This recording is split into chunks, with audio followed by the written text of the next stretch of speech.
Hi friends, onion, பச்சை மிளகா, soya chunks, bread crumbs வச்சு ஒரு சூப்பரான ஹெல்த்தியான ப்ரோட்டீன் ரிச் சோயா பால்ஸ் எப்படி பண்ணுறதுன்னு தான் பார்க்க போகிறோம். ஸோ நான் சொன்ன இன்க்ரீடியன்ட்ஸ் எல்லாம் மிக்சியில் நல்லா அரைச்சிக்கோங்க. சோயா சங்க்ஸை வெந்நீரில் ஊற போட்டு தண்ணியை ஸ்குவீஸ் பண்ணி எடுத்துகிட்டு மிக்சியில் அரைச்சிக்கோங்க.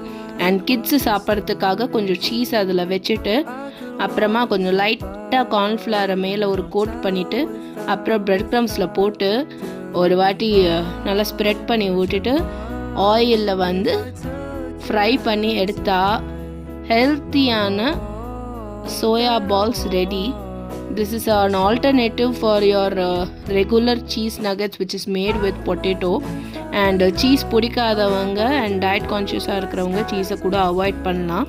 So a bit of cheese is also okay. Try this protein rich soya balls.